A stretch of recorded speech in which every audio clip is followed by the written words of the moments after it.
En saludarles. Diego está por ahí. Buenas noches. ¿Qué tal, Mario David? ¿Qué tal, Melissa? Mucho gusto de saludar. Igualmente. Diego está por ahí. Diego. Gabriela, buenas noches. Buenas noches. Buenas noches, licenciado. Gusto en saludarle. Está por ahí, Diego.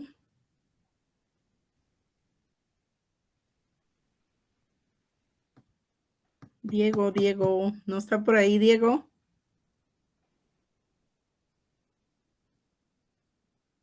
Pero si acaba de estar por ahí.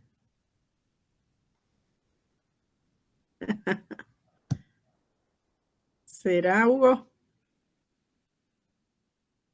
Tenía que estar aquí hoy. Ah, ya.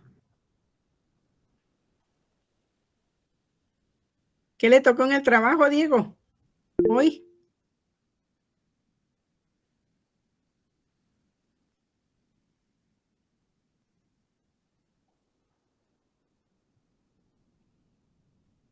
Yo creo.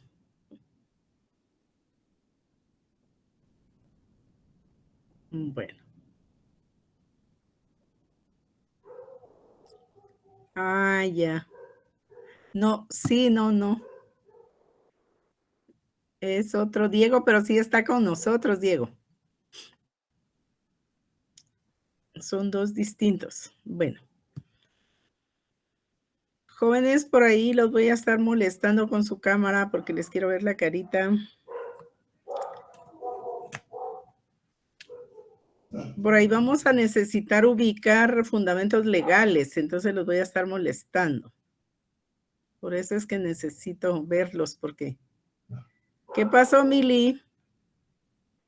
Ahí Buenas vamos noches, a... licenciada. ¿Qué No tal, pude Mili? estar en mi cámara. Ay. ¿Dónde está usted, Mili? En mi casa, pero mi computadora como que no me permite encender la cámara. Ah, ya, qué raro. Bueno. Por ahí les preguntaba porque dependiendo el área también se hace difícil.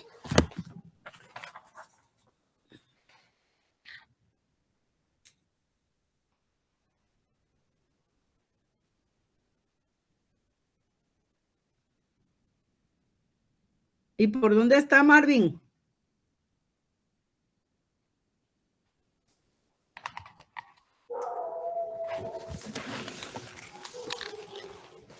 Bueno, por ahí los voy a estar molestando con su código.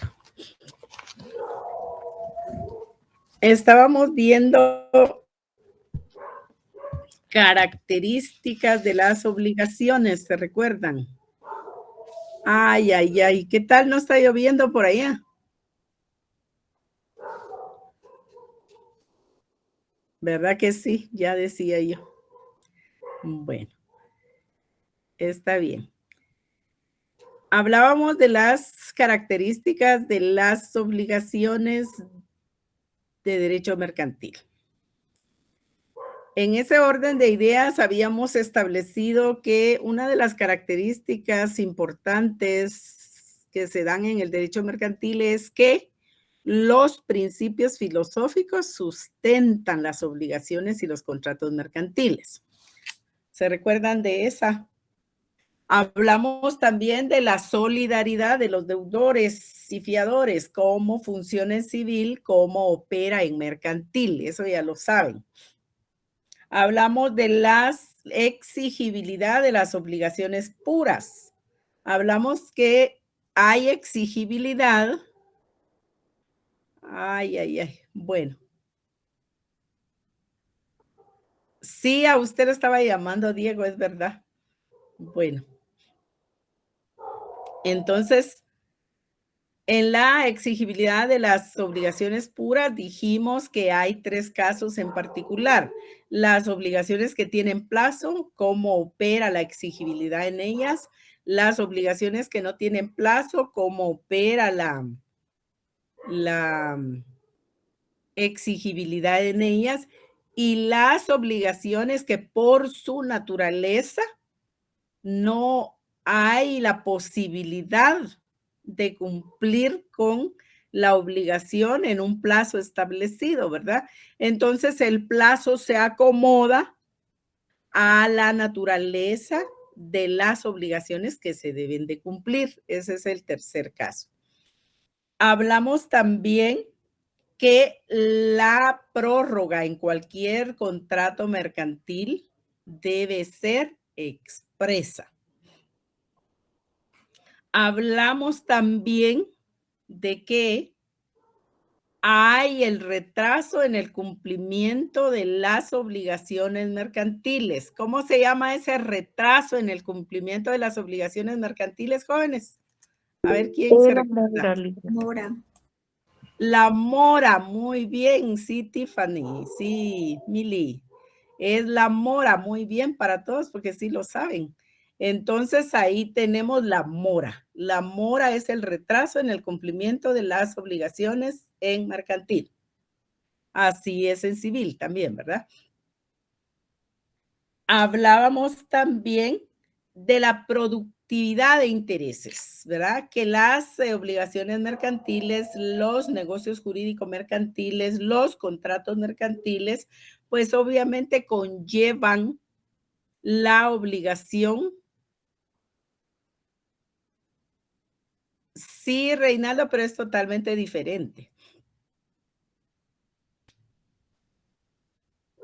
Les decía la posibilidad de la productividad de intereses.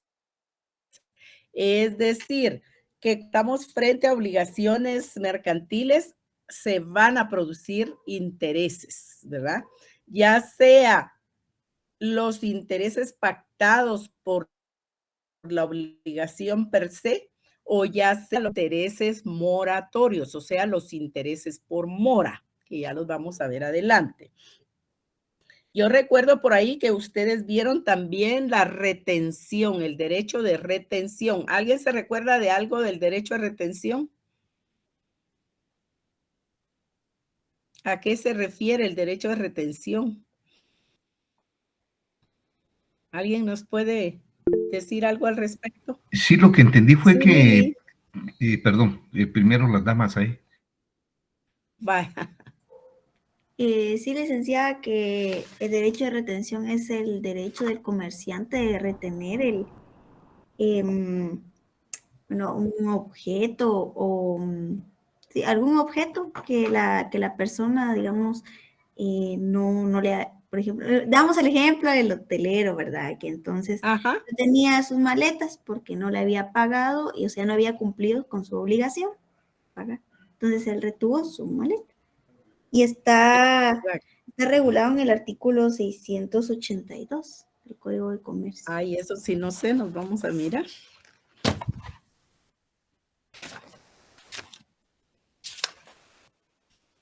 El derecho de retención, muy bien. Muy bien, todos tienen claro el derecho de retención. Ese ejemplo fue muy bueno, ¿verdad, Leonel Antonio? Porque nos clarificó ese. Fíjense que yo lo que digo es que, bueno, existe el derecho de retención, pero para hacer, no es nada más, ¿verdad? Porque el dueño de la cosa del bien que se le ha retenido, él tiene derecho a seguir un proceso. Un proceso no es nada más de que se lo quiten, sino que él también tiene, por ejemplo, si la cosa que se le retiene tiene más valor de lo que él debía, que se someta a un proceso, ¿verdad? Para que le vuelvan a él a la diferencia, o sea, no es El nada más. equivalente a la diferencia. Exacto, sí. O sea, no es tan fácil que se lo quiten. Él tiene que, como quien dice, seguir un proceso para resolver lo que él tiene que pendiente de pago, ¿verdad? Así es. Así es. Entonces ahí tenemos el derecho de retención. Es esa facultad que se le otorga al acreedor que puede retener los bienes, Mili. Los bienes en caso de incumplimiento de las obligaciones pactadas en el contrato de que se trate. Hay una retención, muy bien, Hugo Alfredo. hay una retención, ¿verdad? No se los van a quitar, como dice Leonel Antonio, ¿verdad? Sino se los van a retener. Pero hay una retención, ¿para qué? Para obligarlo al cumplimiento de la conducta que debe de cumplir y que está pactada en el contrato. Si no se da ese cumplimiento de la obligación, entonces sí procede lo que dice Leonel Antonio, que ya se va a llevar a cabo un proceso de manera tal que si los bienes tienen un estipendio mayor de lo que significa la obligación incumplida, pues obviamente a la hora de una subasta, a la hora de rematar esos bienes, debe ir a las manos del deudor el remanente, ¿verdad? El remanente de esa subasta, de ese remate. Y finalmente, si no aparece el huésped, por ejemplo, y se da todo el proceso que ya lo veremos en ese contrato de hospedaje, entonces van a ver ustedes que al final, si no se exige esa devolución, pues igual el hotelero no se queda con la misma, ¿verdad? Con ese remanente a devolver, sino que llega a las manos de la Universidad de San Carlos de Guatemala en el contrato de hospedaje. Entonces eso lo van a ver ustedes adelante. Encontramos entonces que hay ese derecho de retención, hay obligaciones, como decía Leonel Antonio, en el derecho de retención, porque vamos a estar hablando de que se tienen las atribuciones y las obligaciones de un depositario, ¿verdad? No es solo que yo me quedo con los bienes, sino yo debo de cumplir. Por ahí voy, Leticia.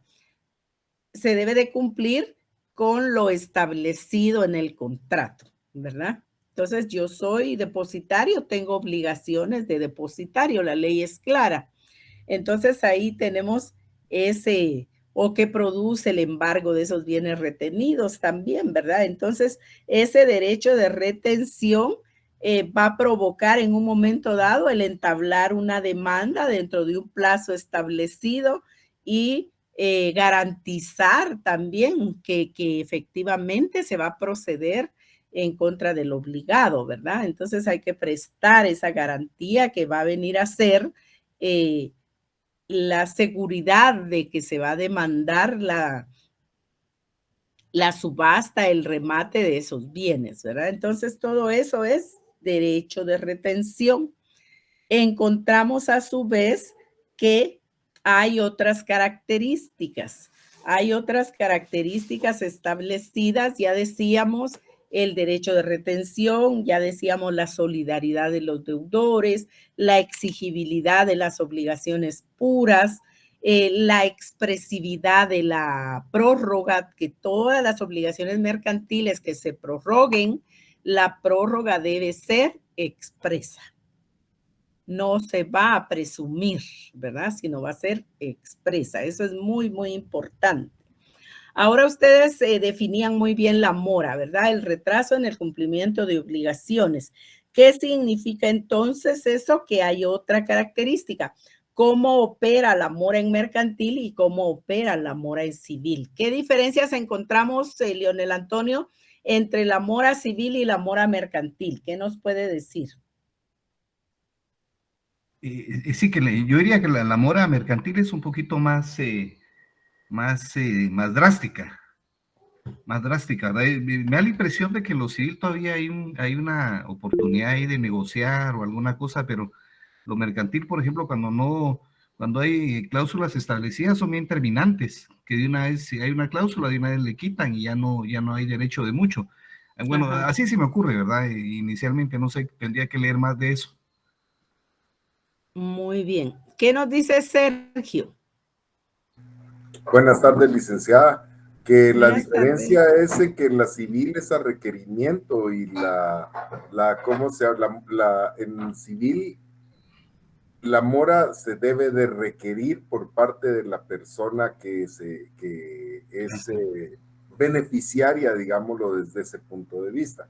Mientras que en la mercantil ahí está. Si no la exige una persona en civil, no existe la mora. En cambio, en mercantil es inmediata, digámoslo desde ese punto de vista. Muy bien. Esa es la gran diferencia. ¿Dónde está la mora, jóvenes? Nos están preguntando ahí. 677. 677, sí. Entonces ahí tenemos la mora, ¿verdad?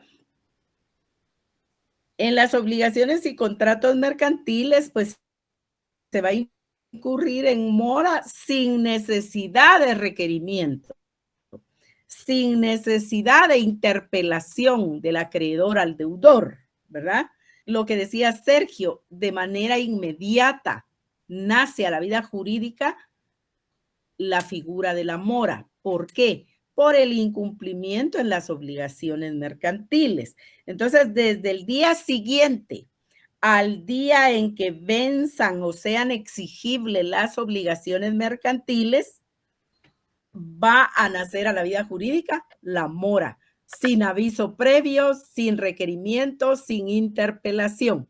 Entonces, salvo que, ¿verdad?, haya dentro de ese contenido del contrato contenidos establecidos en relación a títulos de crédito. Por ejemplo, que las negociaciones mercantiles de ese contrato conlleven obligaciones contenidas en títulos de crédito. ¿Por qué? Porque los títulos de crédito tienen una fecha de vencimiento, ¿verdad?, para el cumplimiento de la obligación. Entonces nos vamos a tener a que las obligaciones van a cumplirse si estuvieran contenidas en títulos de crédito, pues obviamente en el plazo que el título de crédito establezca. Pero si fuera el caso que son las obligaciones y contratos mercantiles, pues ahí se va a expresar si hay o no pacto en contrario. Si no hubiera pacto en contrario, pues obviamente la mora mercantil de las obligaciones mercantiles o contratos mercantiles van a nacer a la vida jurídica sin necesidad de requerimiento alguno, sin necesidad de interpelación. Eso quiere decir la norma establecida en el 677. En la diferencia que hacían por ahí ustedes, Mili nos decía, ¿verdad?, de que la mora mercantil opera de manera automática. Por eso la característica se denomina automaticidad de la mora. Automaticidad de la mora. Porque opera de manera automática, ¿verdad? Por ahí yo les enviaba la necesidad que tenemos todos de hacer apuntamientos, de tomar notas.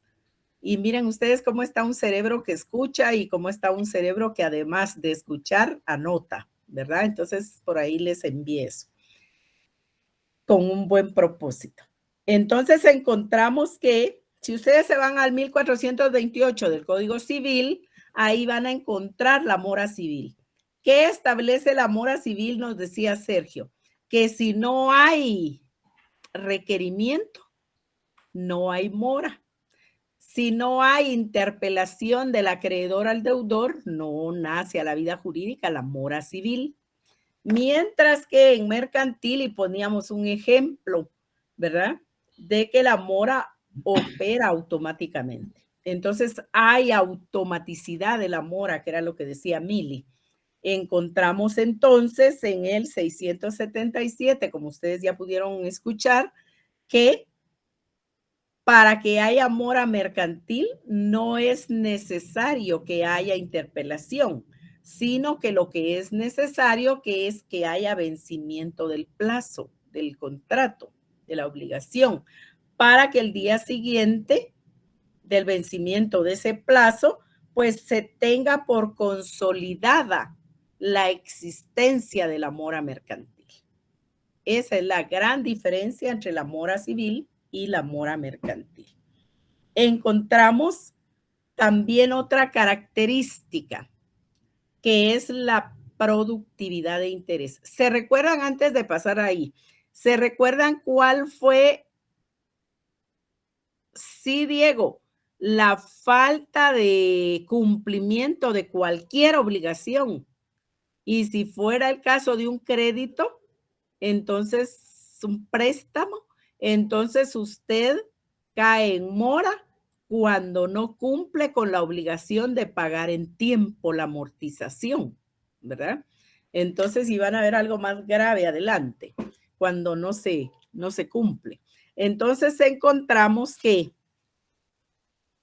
tenemos ahí esa mora mercantil. ¿Cuál era el ejemplo que colocábamos para la mora mercantil? A ver, ¿quién se recuerda de qué contrato fue que hablamos?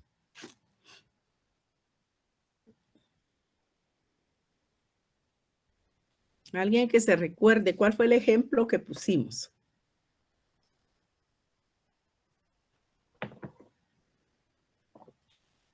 Muy bien, Víctor Alejandro. El contrato de tarjeta de crédito. Sí, Darcy. Muy bien, Gabriela. Licenciada, disculpe, es que no me queda muy claro entonces cómo funciona la mora en un título de crédito. En el caso de los títulos de crédito tienen una fecha de vencimiento, es decir, de cumplimiento de la obligación, vencimiento del plazo, me refiero. Entonces, hay un tiempo ahí establecido en el título de crédito. Entre el contrato, si fuera que el título de crédito está inmerso en esas obligaciones o que se trata de obligaciones contenidas en título de crédito, vamos a tener como cierto y determinado el plazo establecido en el título de crédito. Cuando no se cumple con ese plazo establecido en el título de crédito, entonces automáticamente aparece la figura de la mora, Darcy. Ya la entendí, licenciada. ¿Dentro similar o fuera del contrato? Es dentro o fuera del contrato, esa era mi duda. Gracias, licenciada. Ay, yo creo que con lo último se la clarifiqué. Entonces, ahí tenemos la mora.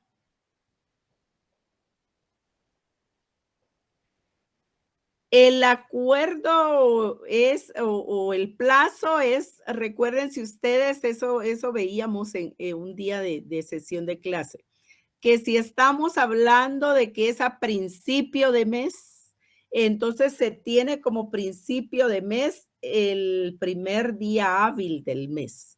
Si decimos que lo vamos a pagar a la semana, pues vamos a estar contando los 7 días de una semana. Y si es a mediados del mes que establezca el contrato, estamos hablando de mañana, 15 de cada mes. Y si estamos hablando a fin de mes, Diego, que es su pregunta, pues vamos a estar viendo que si el mes contiene 30 días como junio, entonces estamos hablando del 30, ¿verdad? Pero si hay ahí un asueto, pues entonces el primer día hábil del mes siguiente. Ahora, si estamos hablando de julio, de agosto, por ejemplo, que tienen 31 días, se tiene como plazo del fin de mes, ¿qué dicen ustedes? El 30 del mes o el 31 del mes, dependiendo de cuántos días contenga ese mes. Sí, Esteban. Entonces, ¿para qué nos sirve ese principio de mes, ese mediado de mes o ese fin de mes? Nos sirve para establecer, o sea, la ley nos da que nosotros tenemos que entender, hay una norma que establece que vamos a entender si es principio de mes, primer día hábil del mes. Si es a mediados del mes, se refiere al 15 del mes. Si es a finales de mes, que no establezca el día 20, la fecha 30 o la fecha 27, sino establece a finales de mes, a fines de mes. Entonces estamos entendiendo que es el 30 si el mes trae 30 días o 31 si el mes trae 30 días, 31 días. Pero si fuera febrero puede ser 28 días o 29. Es dependiendo del mes. Entonces ahí estaríamos frente a la fecha de vencimiento para el nacimiento a la vida jurídica de la figura de la mora. Entonces, ¿cómo se llama la característica que se relaciona con el nacimiento de la mora? Automaticidad de la mora. Por lo que nos dijo Mili, por lo que dijeron todos ahí. Automaticidad de la mora. Les decía, y entraba otra característica que hay que observar, que hay que determinar en el cumplimiento de las obligaciones mercantiles, ¿verdad? Tenemos la productividad de intereses de pleno derecho. Los contratos mercantiles, al igual que todos los contratos, son ley entre las partes. ¿Qué quiere decir eso? Que van a regir nuestra conducta respecto del contenido de ese contrato. Y yo debo cumplirlo porque es una ley para mí. ¿Por qué es una ley para mí? Porque yo soy contratante, por eso. Entonces, ahí tenemos esa productividad de intereses de pleno derecho. ¿Qué quiere decir? En el contrato se pacta que el contenido de esas obligaciones va a generar también, o de esas conductas, va a generar también la productividad de intereses. Por ejemplo, se trata de un contrato de préstamo. Por ahí voy, Esteban. Puede ser. Y si no, es estrictamente contenido del contrato también. Entonces encontramos que dentro del contenido del contrato se establece, vamos a encontrar en el contrato de préstamo, por ejemplo, o en el derecho crediticio, que hay una cantidad por concepto de capital que el acreedor le entrega al deudor para un fin determinado. Pero esa cantidad de capital es sinónimo de dinero. Siempre que les hablen de capital, les están hablando de dinero, a menos que sea geografía, ¿verdad? Capitales. Entonces, encontramos que a usted le entregan un capital y esto conlleva la obligación de su devolución, ¿verdad? La devolución del capital después de un plazo determinado, más intereses. Bueno, ese más intereses que se pacta en el contrato es la característica, ahí nace la característica de la productividad de intereses de pleno derecho. Entonces encontramos que la productividad de intereses de pleno derecho se va a dar como una consecuencia, ¿verdad? Específicamente, por ahí lo vamos a ver, específicamente cuando hay no solo el pacto dentro del contrato, sino que la existencia de la mora. Entonces ahí en esa existencia de la mora se da la productividad de intereses de pleno derecho. Entonces tenemos ahí esa posibilidad de producir intereses porque hay retraso en el cumplimiento de las obligaciones. Entonces, al haber la admisión en el Código de Comercio como una consecuencia de la mora, entonces se da el principio de la productividad de intereses. Entonces, la característica consiste en que va a tener aplicabilidad ese principio de productividad de intereses cuando hay mora, ¿verdad? Porque en principio usted ya pactó capital y ya pactó intereses, pero esos intereses son del crédito, son sobre el capital. Mientras que esta productividad de intereses de pleno derecho es la consecuencia de la mora, ¿verdad?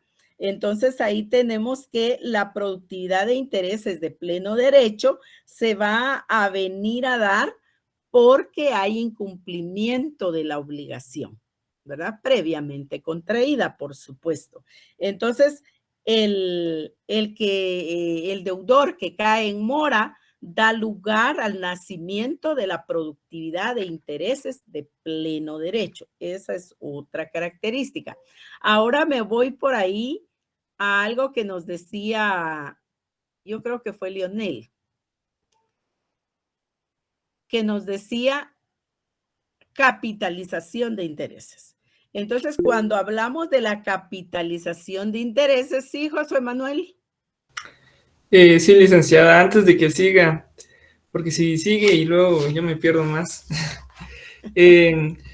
Solo para que me quede claro con esta productividad de intereses. Específicamente, esta productividad de intereses surge como consecuencia del incumplimiento, como consecuencia de la mora. Específicamente, esa es la productividad de intereses de la que estamos hablando. Así Cuando es. dentro de los pagos, digamos, se pacta el capital más intereses, ahí ya no aplicaría esta productividad de intereses. A ver, la última parte, ¿no se la escuché bien? Por ejemplo, Lick, en los casos donde, por ejemplo, se dan los créditos y se dice que se realizarán pagos mensuales por la cantidad de no sé cuánto, más los intereses. Eso también sería productividad de intereses. No, eso ya está pactado dentro del contrato. Esa es la duda que yo tenía. Sí, Esta eso ya está productividad de intereses pactado. solo es por la consecuencia del incumplimiento, ¿verdad, Lick? Lo que va a ser la productividad de intereses es lo que usted va a generar por su incumplimiento en la obligación. Ok, gracias, Lick. Gracias. Ahí estamos. Entonces, ahí estamos frente a la productividad de intereses, les decía, ¿verdad? Si esa obligación obviamente va a ser una obligación cierta y determinada o determinable, y en ese caso, a ver, Esteban.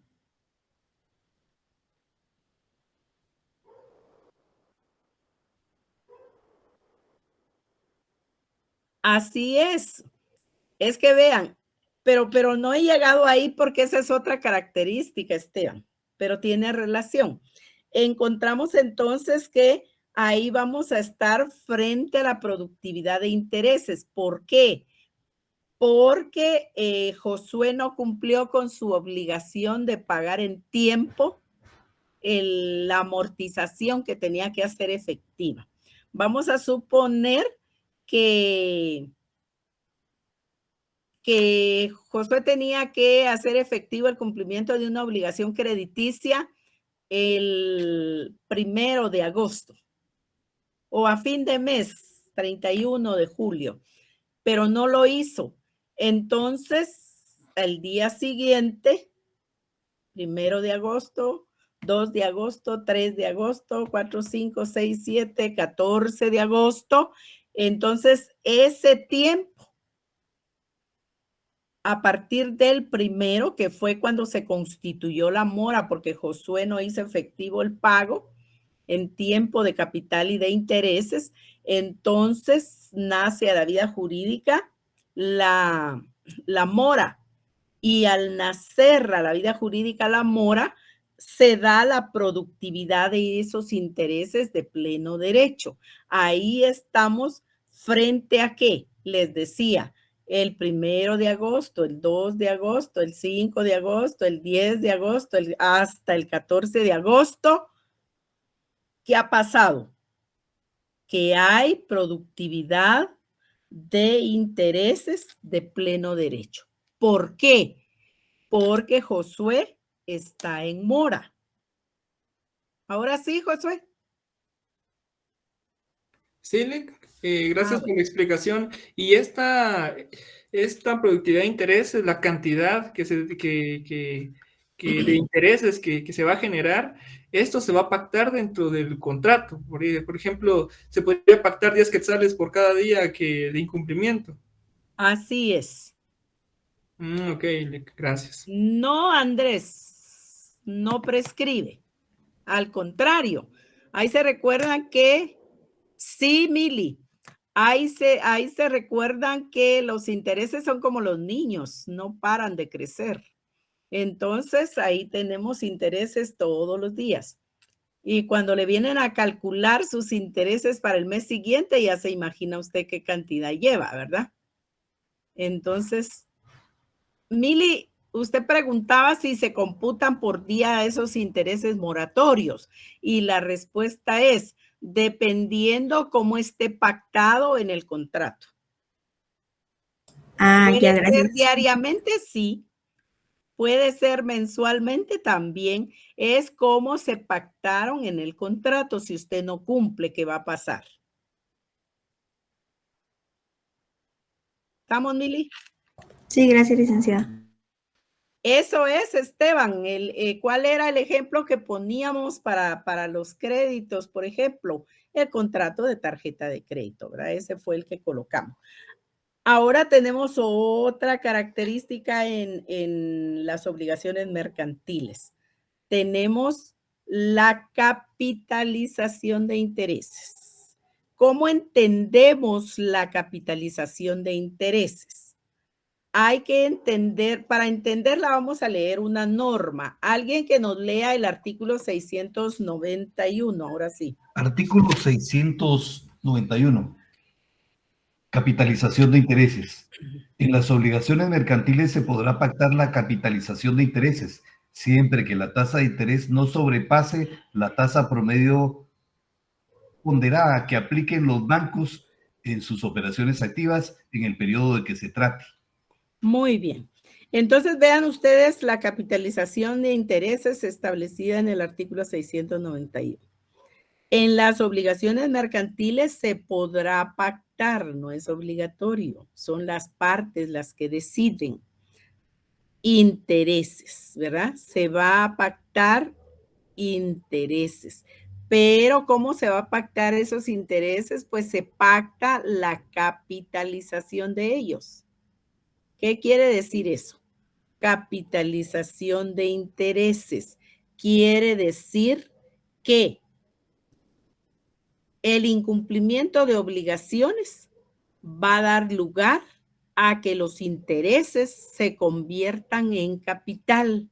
Por eso se llama así, capitalización de intereses. Porque los intereses se convierten en capital. Ya decía por ahí Esteban, del contrato de la tarjeta de crédito. ¿Qué paga usted en la tarjeta de crédito? El capital. ¿Qué paga usted después del corte? Intereses. Tiene un tiempo ahí de gracia donde usted no va a pagar más que el capital, pero luego vienen los intereses.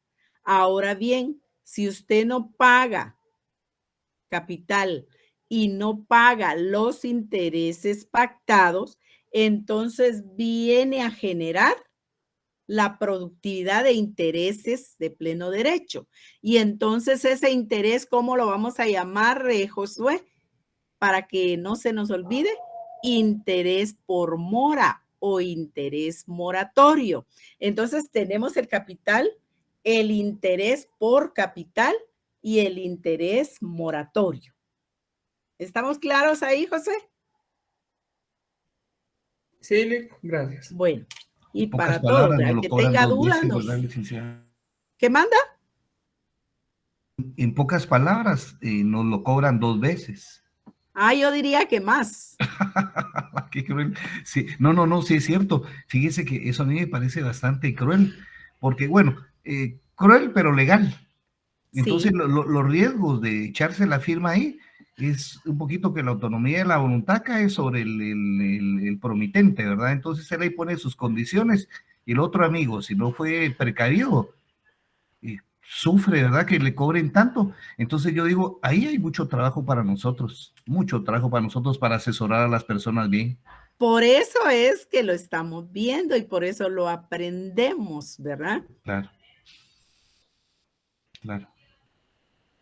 Bueno, vean ustedes que me están bombardeando ahí con todo lo que están pensando. Muy bien, así es, Tiffany. Vean, les voy a ir contestando a todos porque yo siempre les respondo a todos. Encontramos que Nos quedamos donde Tiffany Milly decía si el interés se va a pactar, no, que si la productividad de intereses por mora, digamos, va a ser diario. No, se va a calcular como esté establecido en el contrato, ¿verdad? Pero luego nos daba Esteban el ejemplo de las tarjetas de crédito. Es el contrato ejemplo por excelencia de esas crueldades, como le llaman ustedes. Entonces, encontramos que, a ver, nos dice Axel ahí que yo debo repetir, pero ¿qué tengo que repetir? ¿Qué necesita usted que yo repita? Ya me quedó claro, licenciada, muchas gracias. Ah, bueno, ya. Entonces, vean, tenemos entonces que Alan nos dice, como dicen los americanos, business are business. Entonces, él dice negocio es negocio. Pero ahí está algo muy importante que dijo Leonel Antonio, la autonomía de la voluntad.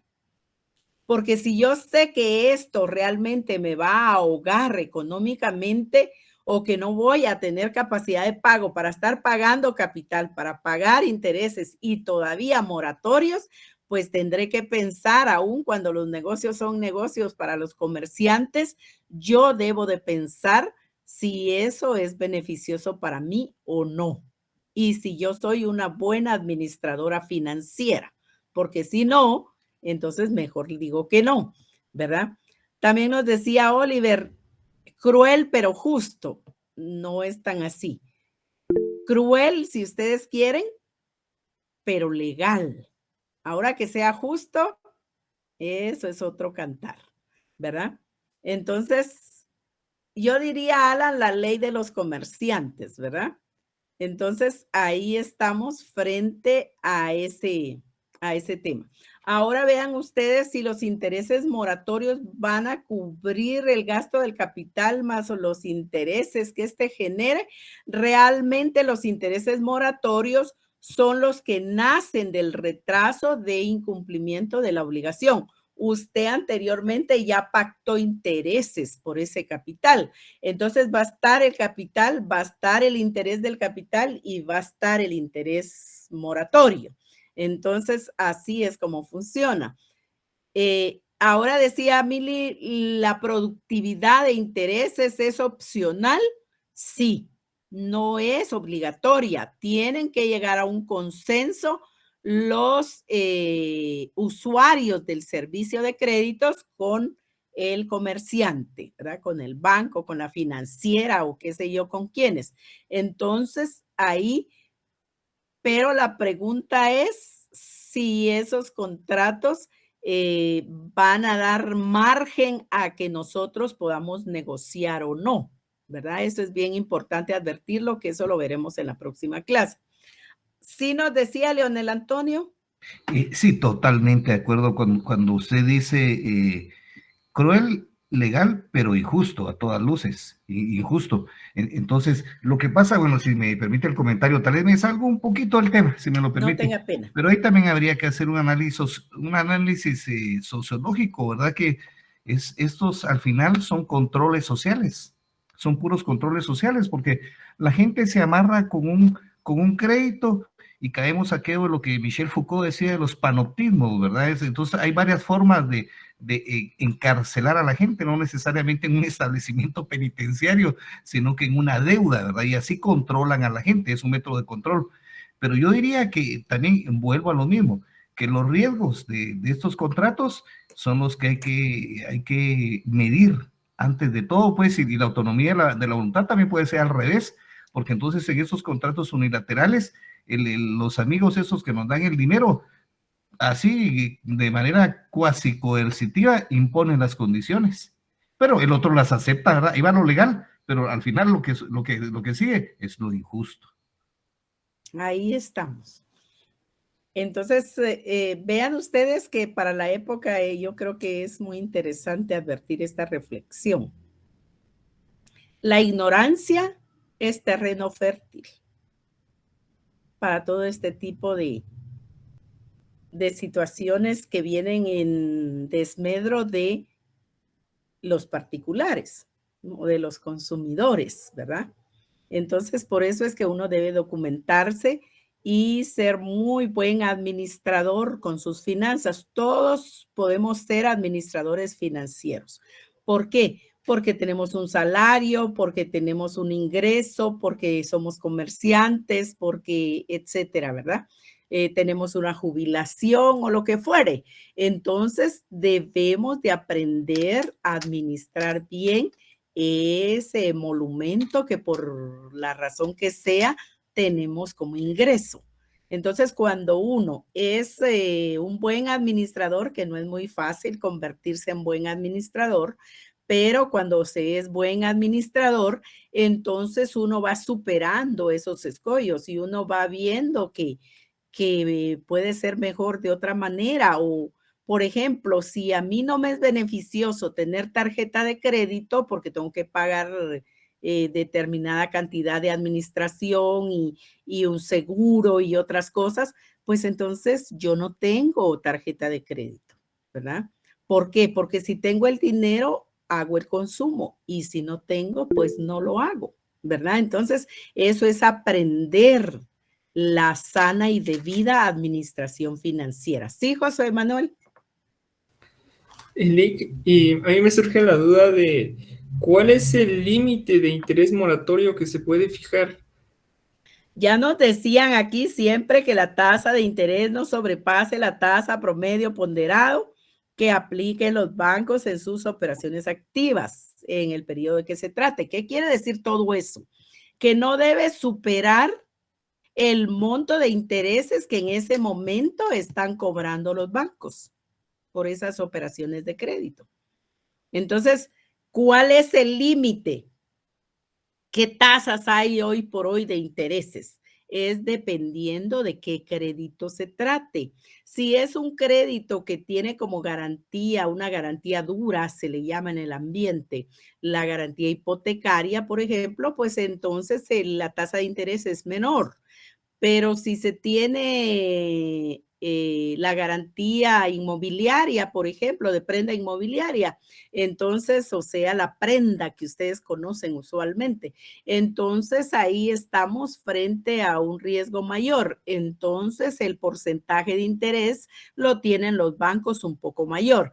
Pero si fuera para la pequeña y mediana empresa, pues entonces como ahí no hay mayor garantía sólida, entonces las tasas de interés son mayores, ¿verdad? Pero no deben superar el porcentaje de interés que tiene autorizado realizar los bancos de acuerdo con resoluciones de la Junta Monetaria. Eso quiere decir. Gracias por la aclaración, Lick. Bueno. Sí, Ronnie Estuardo. Gracias, licenciada. Solamente comentando que en algunas cosas, por ejemplo, con las tarjetas de crédito, eso no se cumple. Porque por lo general los bancos cobran intereses sobre saldo anual.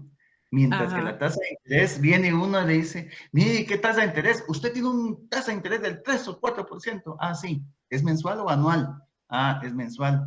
Entonces, si eso lo multiplica por 2, usted llega a 24% anual flat hacia la deuda que usted. Por eso es tan caro cuando el interés moratorio. Entonces, eso es nada más en los contratos de crédito. Pero si hablamos en los contratos de préstamo, ahí sí ya se estipula una tasa de interés activa del banco anual, ¿verdad?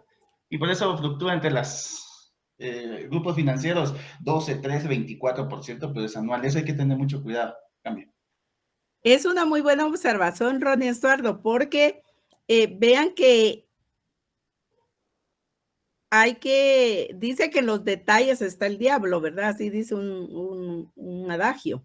Entonces, ¿qué pasa? Si usted en principio solicita una tarjeta de crédito, se la van a dar como contrato en un trifoliar, ¿verdad? Se la van a dar en un trifoliar el contenido del contrato. Aunque tuvieran ustedes una visión 2020, que es la mayor, ¿verdad? 2020 es perfecta.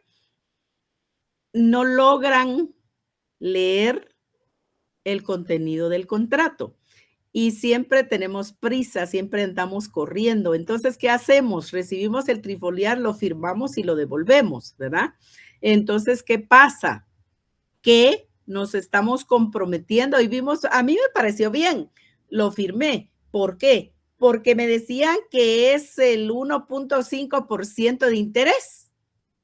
Entonces, imagínense 1.5% de interés. Ah, bueno, pero ¿qué pasa si yo no leo bien y ese 1%, ese 1.5% de interés es mensual, como decía Ronnie? Entonces, multiplique 1.5 por 12 y ¿cuánto le va a dar? 18, ¿verdad? Entonces, ya estamos pagando el 18% de interés, ¿verdad? Sí, Ronnie. Y quizás para el compañero que hablaba de los intereses, la capitalización. Eso es un problema muy serio porque, como repito, está en la ley, pero en la práctica es otra situación. Porque, por ejemplo, si tengo un saldo pendiente de una tarjeta de 5,000 quetzales, me van a aplicar el 4%, que más o menos son como 40 quetzales o 400 quetzales, por ejemplo. Eso va a sumar a los 5,000 de deuda, serían 5,400. Y sobre eso se carga otra vez la misma tasa de interés y se va en forma progresiva incrementando el saldo. Y por eso es importante que se hagan a veces unos cortes, cóbreme lo moratorio, etcétera, para que le hagan, cóbreme por la vía judicial, porque con la vía judicial, si no estoy mal, cortan el saldo y ese es el monto que le tienen que cobrar únicamente. Ya no corre más. Es una estrategia para eso, pero créanme que es muy complicado. Bueno, si me permite, Lina, un 30 segundos más. En cuestión de los bancos, la situación funciona igual, pero la capitalización de los intereses ya no es una tasa mensual, sino que es una tasa anualizada. Anual. Anual, correcto. Y ya se hace una proporción, una fórmula totalmente diferente, pero igual es progresiva. Gracias, Ligda, disculpe el despacio. No, no tenga pena, Ronnie. Pero aún cuando es anual, Ronnie, usted la va a diversificar en los meses del año. ¿Y a cuánto le da la tasa? ¿Verdad? Entonces, venimos a ver que al final se da esa gran cantidad. En cuanto a la capitalización de intereses, que eso nos llevó a todo lo financiero, la capitalización de intereses significa que lo que nos decía Ronnie, solo que yo lo digo un poco más despacio para que lo tengamos ya todos, porque Ronnie lo tiene claro. Encontramos que tenemos el capital. Capital, ya les dije, sinónimo de dinero. Entonces recibimos, muy bien, Mili, recibimos esa proporción, recibimos esa cantidad de capital por concepto de préstamo. Entonces pactamos muy bien esa cantidad de intereses por ese capital. Hasta ahí no hemos llegado a la productividad de intereses, sino ese interés es respecto del capital solamente. Pero ¿qué pasa cuando caemos en mora? Que viene a tomar vida el interés moratorio. Entonces, es más el interés del capital, más el capital es lo que yo debo de pagar, ¿verdad? En una amortización, entonces se hará se seccionará, ¿verdad? En amortizaciones. Entonces, pero es eso lo que tengo que pagar. Capital, interés moratorio, porque ya hay retraso, ¿verdad? Entonces, pero resulta ser que nos decía Ronnie, hay retraso porque tenemos que ver la figura de la capitalización. Muy bien, ahí ya se va a dar la capitalización. ¿Por qué? No cumplí con el plazo, ¿verdad? Para hacer efectivo el cumplimiento de mi obligación. Y vamos a suponer que yo tenía para cumplir el último de mayo, ¿verdad? La última fecha de mayo. No cumplí. El 1 de junio ya hay mora. No, Edna. El interés de capital es el pactado por el capital que usted recibe en calidad de préstamo. El interés moratorio es el que nace a la vida jurídica cuando nace la mora. Entonces tenemos capital, interés, interés moratorio. Pónganle un signo de más ahí en sus apuntes. Entonces, capital más interés. Interés más interés moratorio. Y no cumplí junio, y tampoco julio, y tampoco una quincena de agosto, porque ya mañana es 15. Entonces, llevamos ahí 2 meses y medio de retraso.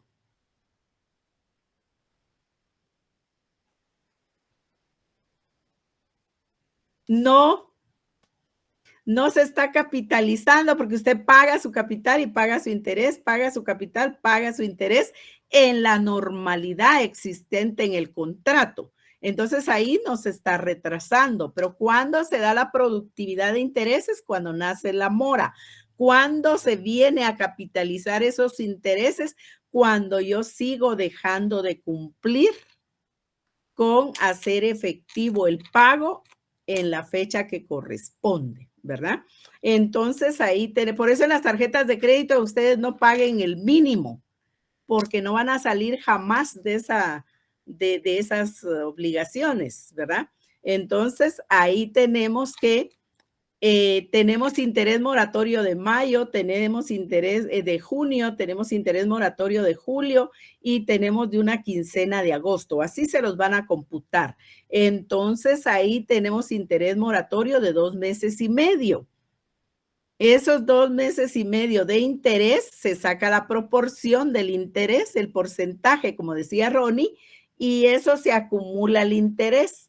Se redondea interés más interés moratorio y se lleva capital, pero como usted otra vez no paga o otra vez ya se da la figura de la capitalización de intereses, que era lo que nos explicó Ronnie.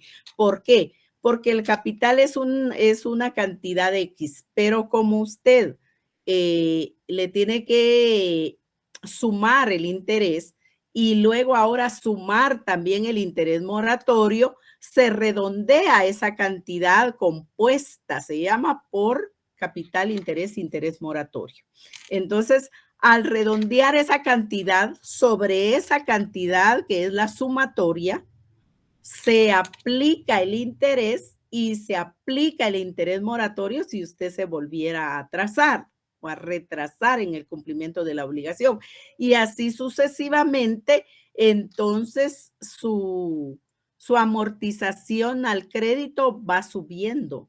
Ya no es la cantidad que estaba pactada en el contrato, ya aumentó exponencialmente porque usted dejó de cumplir con sus obligaciones crediticias. Entonces, ahí tenemos la capitalización de intereses. Encontramos entonces finalmente que esa es otra característica, ¿verdad? De las obligaciones mercantiles, la capitalización de intereses. Todo esto ustedes no lo habían visto en civil porque no aplica. Encontramos también la restricción de la nulidad. Para entender la restricción de la nulidad, pues vamos a irnos a nuestro código y alguien, por favor, que nos lea el 689 para que luego podamos desglosar de qué se trata la restricción de la nulidad. Artículo 689, nulidad. La nulidad que afecte las obligaciones de una de las partes no anulará un negocio jurídico plurilateral, salvo que la realización del fin perseguido con este resulte imposible, si no subsisten dichas obligaciones. Significa entonces la restricción de la nulidad, porque así se llama la característica, que en el caso de que hayan obligaciones plurilaterales, es decir, que participen muchos deudores, por ejemplo, o deudores de la obligación, ¿verdad? Entonces encontramos que si una proporción, si una parte proporcional de esa obligación deviene en nulidad, entonces hay que entender que esa proporción que deviene en nulidad no provoca nulidad en el negocio jurídico completo, sino solo en esa parte proporcional. A eso se refiere la restricción de la nulidad. No es nulo todo el negocio jurídico, sino va a tener nulidad solo esa parte proporcional afectada por la nulidad. Así se debe entender la restricción de la nulidad. Ahora vayámonos a las obligaciones de entregar mercaderías de calidad media. ¿A qué se refiere esa entrega de mercaderías de calidad media? Alguien que por favor nos lea el 690. Código de Comercio siempre. Artículo 690. Calidad de mercaderías. Si no se hubiera determinado con precisión la especie o calidad de las mercaderías que habrán de entregarse, solo podrá exigirse al deudor la entrega de mercaderías de especie o calidad medias. Significa entonces que para tener una mejor calidad que la calidad media de los productos, debe estar contenido en el contrato. Deben estar contenidas en el contrato las características particulares de las mercaderías que se van a negociar en el contrato. La cantidad, la calidad y el precio son indispensables que queden registrados en el contenido del contrato. Cuando así no fuere, que no quede establecido qué calidad de mercaderías debe entregar en el obligado en el contrato, entonces se va a entender que mínimamente debe el obligado entregar mercaderías de calidad media, es decir, de mediana calidad, ¿verdad? En lugar de una calidad premium o una baja calidad, pues el término medio, ¿cuál sería? La calidad media. A eso se refiere la obligación de entregar mercaderías de calidad media. Encontramos, y aquí es muy importante poner atención, más de la que puedan estar poniendo, el vencimiento de las obligaciones de tracto sucesivo. ¿De qué se trata esa característica de las obligaciones de tracto sucesivo en su vencimiento? Vayámonos al 693. Alguien que nos lo lea. Falta de pago cuando se haya estipulado que la obligación ha de ser pagada por tractos sucesivos, salvo pacto en contrario. La falta de pago dará por vencida y hará exigible toda la obligación. Muy bien. Las obligaciones de tracto sucesivo son las que se realizan por medio de amortizaciones, no son pagos al contado. Entonces, ahí tenemos, por ejemplo, el contrato de compraventa con pacto de reserva de dominio, que ustedes ya conocen en civil y que también opera en mercantil. Entonces, tenemos obligaciones de tracto sucesivo. ¿A qué se refiere este tracto sucesivo? Que las obligaciones se van a cumplir por medio de amortizaciones establecidas en las cláusulas del contrato. A falta de pago de una, oigan bien, de una amortización, la consecuencia de no hacer efectivo el pago de esta una amortización dará como consecuencia, les decía, por vencida la obligación y hará exigible toda la obligación, salvo pacto en contrario. Es decir, que no va a operar así el vencimiento de obligaciones de tracto sucesivo si se pactó algo en contrario dentro del mismo contrato. Pero si no se hizo la salvedad, entonces el vencimiento de obligaciones de tracto sucesivo siempre darán por vencida la obligación con un solo retraso en el pago de una amortización y harán exigible la totalidad de la obligación. Vean qué severo es esto. Porque usted se retrasa en el cumplimiento de una amortización. Un pago es el que usted no cumple. Pero ¿cuál es la consecuencia de que usted no haga solo ese pago? Pues la consecuencia es, en principio, que la obligación ya tiene carácter de vencida, ¿verdad? Dará por vencida la obligación. Y lo más severo, ¿verdad? Y al decir la obligación es toda, ¿verdad? Pero lo visualizamos más severamente cuando nos damos cuenta que hará exigible la totalidad de la obligación. Volvemos al punto de los préstamos. Vamos a suponer que usted solicita, aplica y califica para un crédito por 100,000 quetzales. Entonces, con la posibilidad de que usted pueda pagar, por decir, solo así rapidito, amortizaciones de 5,000 quetzales, 5,000 quetzales mensuales, ¿verdad? Entonces, estaríamos hablando de 20 amortizaciones, yo creo. Entonces, vamos a encontrar que usted se retrasa en el cumplimiento de su obligación de pago por una amortización.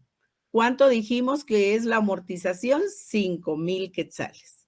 Entonces, ¿qué pasa?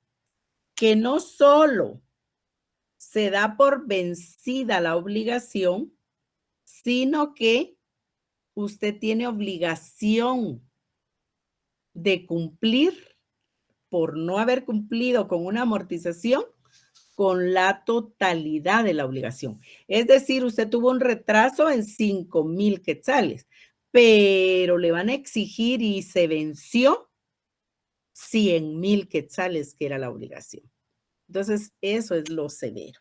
Ahí encontramos que de esa manera funciona el vencimiento de obligaciones de tracto sucesivo. Sí, Axel. Licenciada, una pregunta. Entonces, si por ejemplo la persona hizo un préstamo de, como usted dijo, de 100,000 quetzales, pagó 3 cuotas, pero la cuarta ya no pudo, entonces esos 15,000 que dio ya no importa, tendría que pagar otra vez los 100,000 o solo lo que le falta. Lo que hace falta. Ah, ok. Lo que hace falta, porque anteriormente no había incumplido. Y pues si tiene que ser de un solo. Sí. De ahí no pueden hacer otro contrato o algún tipo de convenio. Recuérdese que hay como darle cabida a la solución de incumplimiento de obligaciones, ¿verdad? Entonces, es cuestión de que usted se apersone con el acreedor y que se hagan los planteamientos y obviamente, pues, si es que usted tiene la capacidad de pago, pues van a hacer una negociación, ¿verdad? Listo, muchas gracias. Ahí es cuando aparece mucho la figura de la novación. Ah, bueno, ahí ya estamos en sintonía, John. Bien, aplica. Aplica. Sí, Leonel Antonio. Licenciada, entonces, ¿es real esto que dice en el libro de que la capitalización de intereses solo aplica a bancos? No, no es que solo aplique a bancos. Es que lo que sí va a aplicar de los bancos es la tasa máxima de interés que se estén cobrando. No se puede salir de ahí nadie para el cálculo de la capitalización de intereses, o sea, para el cálculo de intereses moratorios, es lo que quiere decir. Sí, pues, porque aquí nos manda al 1949 del Código Civil, dice que prohíbe la capitalización de intereses, dice. En civil. ¿Cómo no? Sí, pues, para ahí nos manda el libro, sí, pues. Ah, bueno, entonces no es tan así, ¿verdad? No, lo que quiere decir es eso que usted está leyendo, que no sé dónde, pero que lo está leyendo. En el de Arturo Villegas. Ah, bueno. Es que yo no tengo libros por acá para eso, pero encontramos que lo que le está queriendo decir es que en civil no está permitida. Por ahí lo había preguntado Mili, yo creo. La capitalización de intereses no está permitida en civil, pero sí está permitida de acuerdo al, déjeme ver, 691 en materia mercantil. Eso es lo que quiere decir y así lo debe interpretar. Ah, bueno, es que aquí el párrafo dice, una futura revisión del código deberá suprimir esta especialidad, punto. Contrariamente, el artículo 1949 del Código Civil prohíbe la capitalización de intereses, permitiéndola únicamente en el negocio bancario. Así es, ajá, en materia civil. Hay materia civil, ¿cómo no? Sí. Sí. Gracias. Entonces lo que está sugiriendo el doctor Villegas ahí es de que hubiera alguna modificación de manera tal que quedara como está en civil, que así quedara en mercantil, es lo que él está sugiriendo.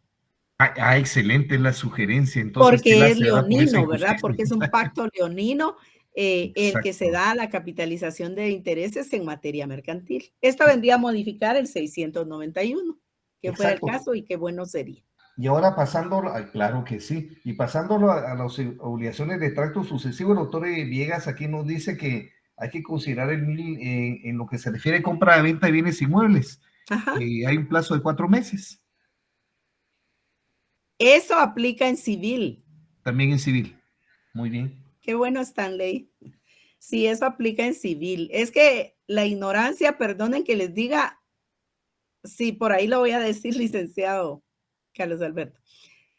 Es terreno fértil para sembrar todo este contenido, ¿verdad? En perjuicio de los consumidores.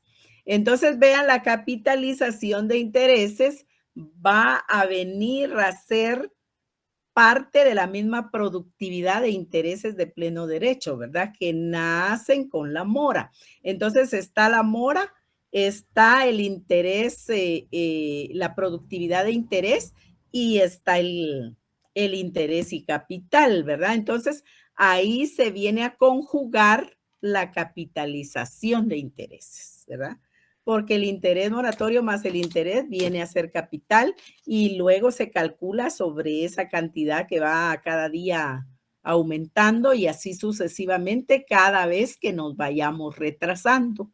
Ahora ustedes en la doctrina, la capitalización de intereses la van a encontrar como anatocismo. Cuando ustedes lean el anatocismo en la doctrina, significa capitalización de intereses. Si ustedes tienen por ahí su bolígrafo o su lápiz o algo, colóquenle ahí al 691 a la par donde dice capitalización de intereses, un signo igual, anatocismo. Así merito, CS. Muy bien. ¿Dónde está usted, María de los Ángeles?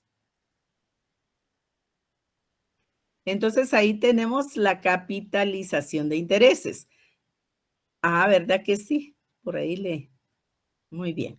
Entonces, vean, tenemos la capitalización de intereses. Ahora, por favor, váyanse ustedes al 695. Alguien que nos lea el nombre del capítulo, no, el nombre del título, el nombre del capítulo y el artículo 695. Por favor, la norma que está ahí. Sí, Víctor Alejandro. Si gusta, lo puedo leer yo. Por favor. Título 2, contratos mercantiles en particular, capítulo 1 de la compraventa mercantil.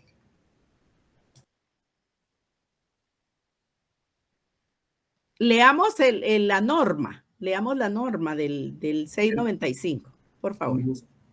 Artículo 695, ventas contra documentos. En las ventas contra documentos, el vendedor cumplirá su obligación de entregar, remitiendo al comprador los títulos representativos de las mercancías y los demás documentos indicados en el contrato o exigidos por el mismo. Salvo pacto en contrario, el pago del precio deberá hacerse en el momento en que se entreguen los documentos, sin que el comprador pueda negar a efectuar el mismo, alegando defectos relativos a la calidad o al estado de las cosas, a no ser que se tenga prueba de ello. Muy bien. Entonces, vamos a dejar por ahí una tarea. Ustedes se van y van a analizar, van a tratar de entender y van a analizar la norma contenida en el artículo 672 del Código de Comercio. Contratos mediante formulario. Eso es lo primero. Contratos mediante formulario. Van a ir y van a buscar en donde otra ley tenga contenidos los contratos mediante formulario. Puede ser que con un nombre diferente, pero que son contratos formulario. Y lo tercero, se van a ir al 691, después de irse al 672. 672, Cristín. Se van al 695 y van a definir el contrato de compraventa mercantil. Primero, ¿qué va? ¿Solo definirlo? No. Vamos a tener para el próximo día de discusión la definición del concepto contrato de compraventa mercantil.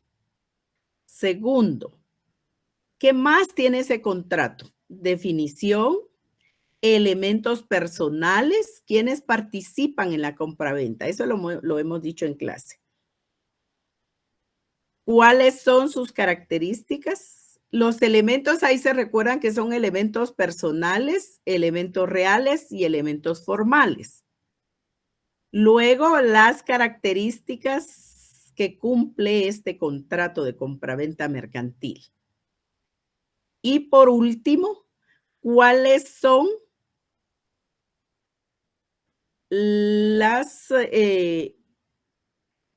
los efectos que produce el contrato? Los derechos, eso quiere decir los derechos y las obligaciones en el contrato de compraventa mercantil, y si hay clasificación de compraventa mercantil, también la vamos a agotar, porque eso vamos a tratar el próximo día. Y les damos una buena noticia, yo creo. Dos buenas noticias. En principio, que como dicen ustedes, tal vez ya les cayó el 20 de que entramos a contratos mercantiles en particular, después de agotar nuestros contratos formulario, que veremos el próximo día. Y lo otro es que estén atentos ahí en el Classroom, porque les vamos a subir un documento de la teoría general de las obligaciones y contratos mercantiles. ¿Verdad que sí, Mili? ¿Ya vieron? Entonces, sí. para que ustedes puedan ir mejorando sus apuntes y les dé, eso nos ha dado muy buen resultado, si ustedes se recuerdan, para que ustedes aprueben sus cursos y aprendan primero, ¿verdad? Entonces, qué bueno que están felices.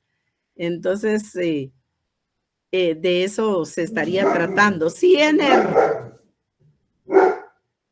¿Nos quiere decir algo, Ener?